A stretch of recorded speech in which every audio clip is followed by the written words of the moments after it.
We are joined now by student athletes from Baylor. The Bears are the 3 seed in the West. They come in 23-10 into tomorrow's game, and Baylor is the only team in the country to be a top 3 seed in each of the last 4 NCAA tournaments. To my left is Jalen Bridges, a senior, and then to his left is redshirt senior Ray J. Dennis. We'll open the floor for questions.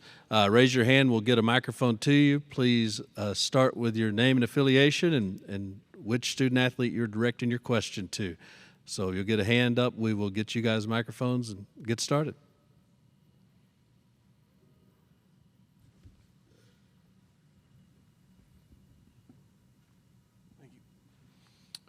Justin Williams from The Athletic. Jalen, I know Langston's been banged up for a while, and he was kind of fighting his way back towards the end of the year there. With him not being available, who has to step up on this team this weekend? With a guy as talented and as crucial to our plan as Langston, I feel like everybody has to step up, honestly. Everybody's capable of doing it. Everybody's done it before, so it's going to take a team effort to pick up for Langston's loss. In the middle here.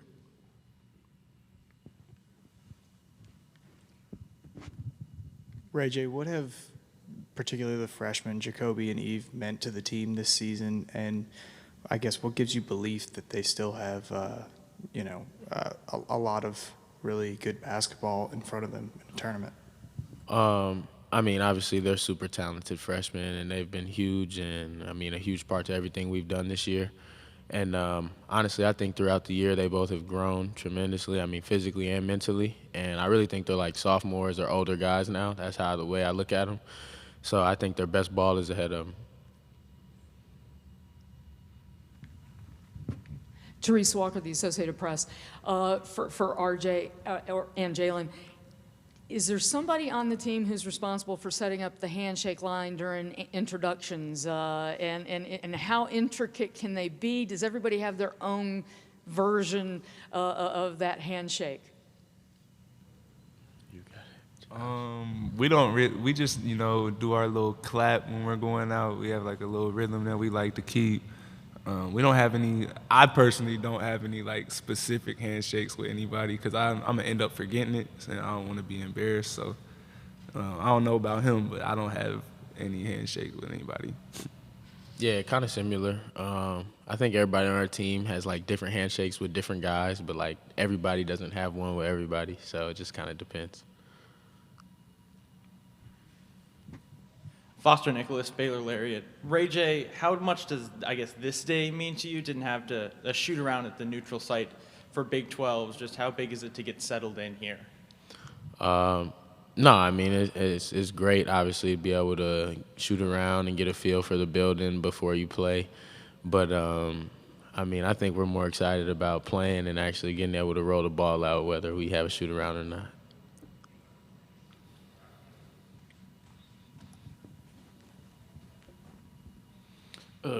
Ray J, a lot of first-year or freshman players on this team. How and why have you embraced such a leadership role this season? Starting with the coaches, they've put me in a position and allowed me to be in a position to do that, and then my teammates just kind of allowing me and listening and being able to allow me to lead them and do things like that. And then also, it helps when you're not the only guy talking or only guy leading. Like we got JB, we got older guys like Caleb who also take on leadership roles. Other questions for the student athletes? We'll stay here. Jalen, what has a guy like JTT meant to this team? Just everything he's been through personally, but then also having the experience of being on a national championship team and stuff like that. A guy like John is everything to this program. I think it was very evident on senior night when the whole arena just erupted when his name was called. But he's everything to us, He's been through a lot, and it's more so the way that he persevered through that. Even when he was hurt, he was probably our hardest worker last year, and that's honestly special. And just someone as wise as him, who's been around, who's won a national championship, He's also a great leader, so it's great to have a guy like John in the locker room. Good right here. Kennington Smith with The Athletic. Was said 4 straight tournaments with a 3 seed or higher. Question for both of you. Jalen, you've been in the program for a couple of years. Ray J, this is your first year. What is it about Baylor that's enabled the program to maintain such a high level of consistency? The culture, for sure. The culture and the organization that Coach Drew has created over the past 20, 21 years allows his teams to be able to do this year in and year out, for sure. Yeah, I just feel like, something about Coach Drew, he doesn't always want, the most talented player. He wants somebody who's going to be an immediate culture fit. And I feel like, especially with the freshmen that we got, and the transfers that we got, that allows us to just keep things rolling and just keep getting back here. Other questions for the student athletes? Okay, right here. For both of you, Jalen, you go first. Coach Drew isn't the most fiery guy, at least with the media. Is he that same kind of even keeled way with you guys, but behind the scenes? And how does he then motivate you guys, or what is it about his coaching that has allowed him to have so much success? Coach Drew is honestly the most positive person I've ever been around. I don't think I've ever seen him have a bad day. It's just that contagious energy that he gives off. It just makes you want to run through a wall, honestly, and it's really fun. I've had a lot of fun playing for Coach Drew these last 2 years. Right, Jay? Yeah, I mean, Coach Drew is super energetic, super passionate, and emotional. I don't know if I'd use even kill, but I mean, it's super fun to play for a guy like that who's super passionate and competitive the same way the players are. Right down here in the front. Looking back on it now, Jalen, having 4 new guys around you, has it really been a hurdle, or did it just kind of come together rather quickly? It really hasn't. It really wasn't a hurdle. Guys like Ray J and Jay Nunn, Eve and Jacoby, it's a credit to them. Their work ethic. They wanted to get better. They wanted to learn the system. So there was really no hurdle. It's just guys who come in ready to compete, ready to win. We're joined by Baylor head coach Scott Drew in his 21st season leading the Bears program, winningest coach in program history. Coach, we'll let you start us off with a statement, then we'll open it up for questions. Well, it's always a blessing, honor, privilege to be a part of March Madness. Really excited for our guys to have a chance to experience it. We have a lot of players, this will be their first time. And in college, you dream of being a part of this. So excited for it to begin. We'll ask our media members again, just if you'll raise your hand, we'll get a microphone to you, and then start with your name and affiliation. Michael Haig, Baylor Lariat. Obviously in Kansas City, y'all didn't get that day before to get that shoot around. I mean, how much of a benefit is that to get that today? Maybe to contribute to, seeing some shots go down early. Well, definitely you hope it helps more than without getting in there. So, and not only do you have that, then before the game, you have the full warm-up allotment time, which is great as well. So I know our guys are excited to get out there and be a part of this. And again, if you ever want to play college basketball, this is the pinnacle. This is what you strive for. So really excited for a couple of our guys that have never had this. Ray J. Dennis, it's his 5th year in college, first time experiencing this. Got questions here in the front?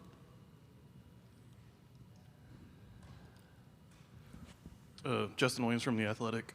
Coach, I know you got some questions yesterday about the Louisville opening, and you talked about that, but then there's reports that you are going to stay at Baylor. Just curious if you could comment on those reports and how challenging it is to navigate that stuff while also trying to focus on the tournament. Well, I'm really blessed because got a great agent like most coaches do. They handle all that stuff and just let us coach and focus. So during the season, that's all I do is spend time focusing on Baylor, and that's all I'm going to say about that.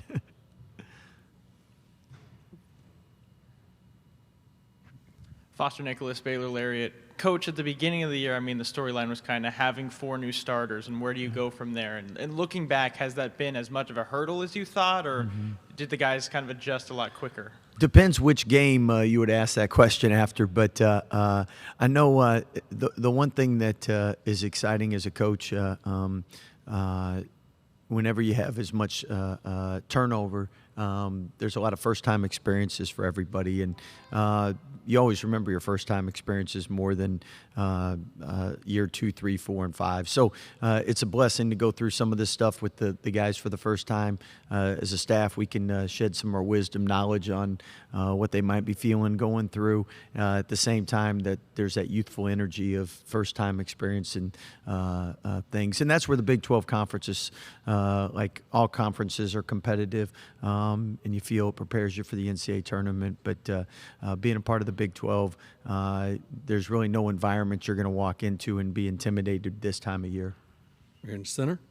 Isaac Bourne, Mid-Major Madness. Coach Drew, you guys have one of the best three-point offenses in the country, and then you look at Colgate, and they have one of the best three-point defenses in the country, ranking at 11th on KenPom. Yeah. So how do you adjust your strategy against a team that has pretty good perimeter defense? Well, I think first and foremost, each and every game you go into, the shot quality is more important than the actual shot. And whatever the defense takes away, they usually give you something else. And you try to just do your best to make sure that your team's getting the right shots for the team and what they do best. And at the same time, there's this time of year, it's great playing somebody you haven't played. Everyone's tired of playing conference opponents, and you want to play someone that doesn't know every tendency you have and every play call you have. So excited about that. But Colgate, I mean, they got 4 guys. This is their 4th time in the NCAA tournament, and that says a lot for their program, their coaching staff, and what they've been able to do at Colgate. Okay. Coach, you mentioned Ray J, his 5th season. How has he embraced that leadership role in his first year with Baylor? And is that what you expected to get out of him when he came in this season? In recruiting, you always hope for the best. Ray J, one of the best things that our staff did a great job identifying his characteristics. And from Boise State to Toledo, he had always been a great teammate and a great leader, and he did same thing with us. Those staffs did a great job in helping develop him, and he came into Baylor, and he's been a servant leader. What can I do to help the team? And the players have really responded well to him because of his attitude. So couldn't be more pleased with him as a leader and a person.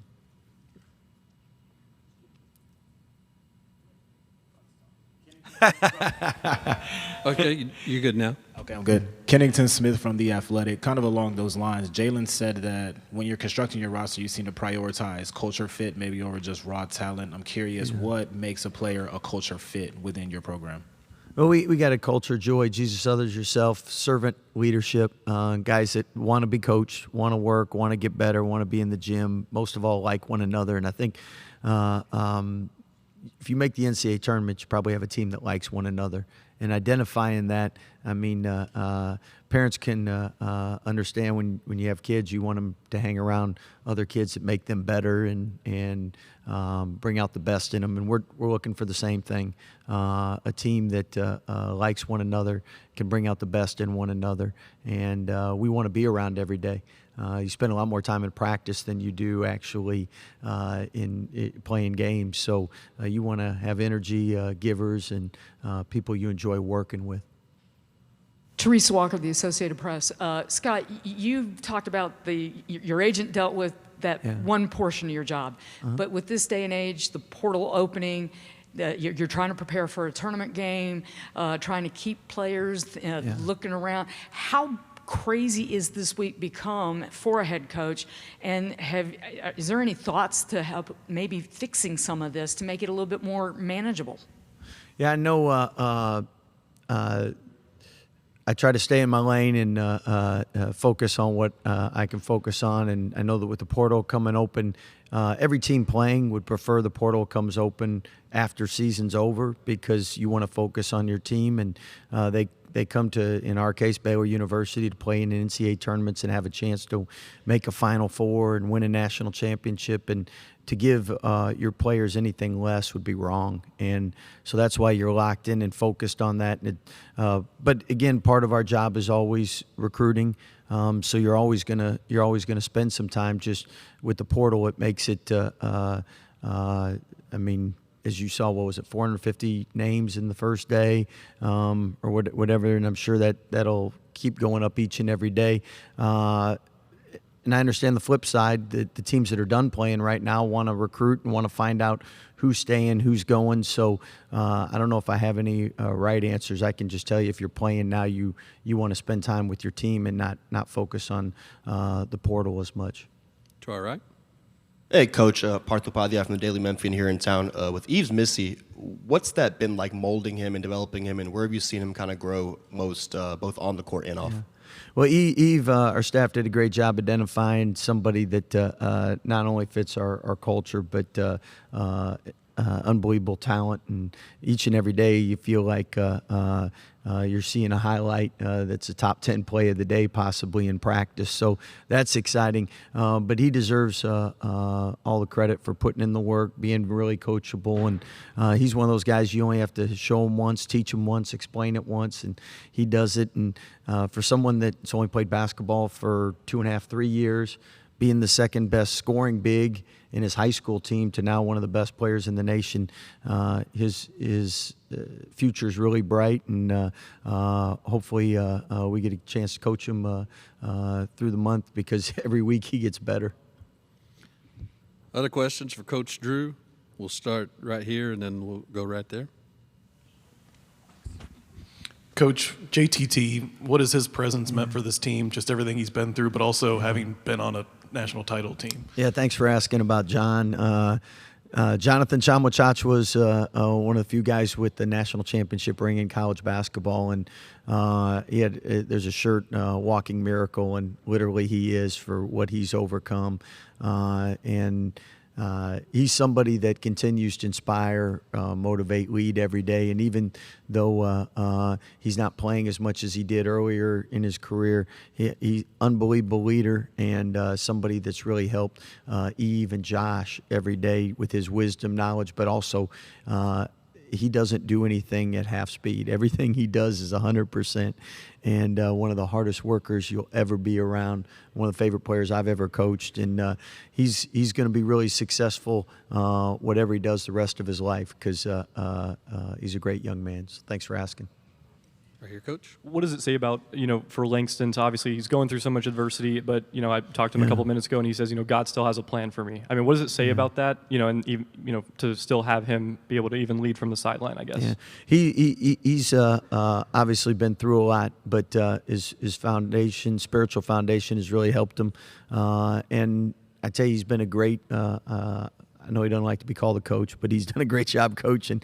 So, and he'll continue to do that. And he gives a lot of wisdom to our freshmen and first-time guys, and everybody looks up to him because they respect how he's handled his injuries, how he's overcome, and how he's, regardless if he's played or not played, been locked in to help the team.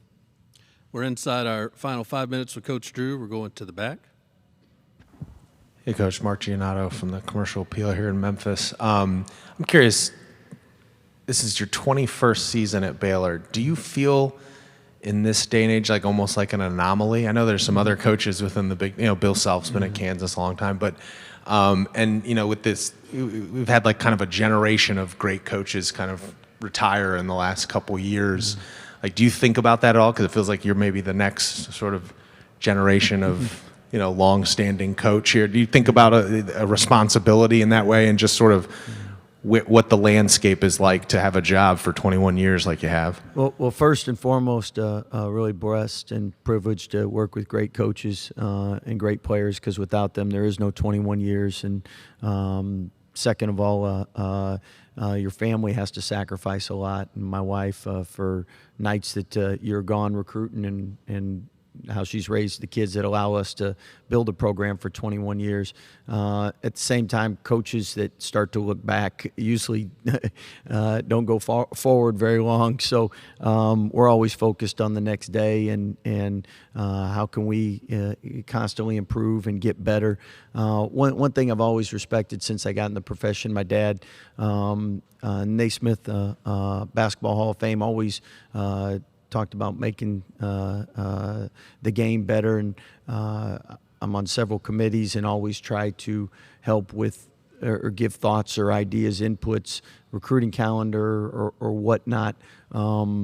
with the game. And I think all of us that have been around long enough to start recruiting our players, kids, that we need to help make sure that the next generation it's a better situation for them. And I do appreciate having that opportunity to try to help out. Not saying just because you're around longer you have more answers, but I think experience and sharing that's important.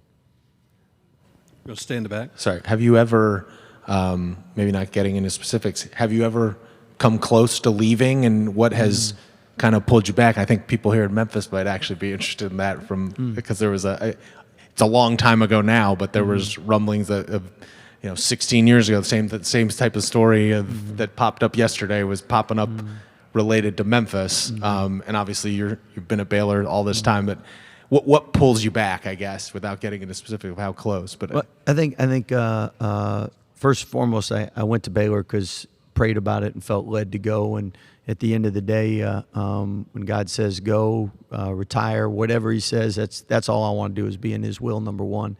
Number two, Baylor University is always giving us a chance to compete at the highest level.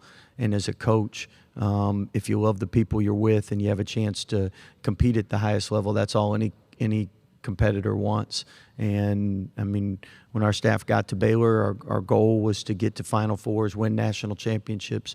We've been to a couple Elite Eights. We won a national championship. And when you get there, also you realize how blessed you probably are, because injuries and illnesses and whatnot really affect your opportunity to win in March. I mean, that's why it's March Madness, and it's not just March, because you expect the unexpected. I mean, we're in the house of the Grizz as well, and that's why they don't play 4-7. If they did, the best teams would always win. But a 40-minute game, anything can happen. In years when I thought we had the talent to win it all, maybe we had some injuries, maybe we had some unfortunate breaks, but that's what makes it so exciting is everything has to be aligned. And can't thank the leadership at Baylor for over the 21 years giving us that opportunity and trusting and believing in us.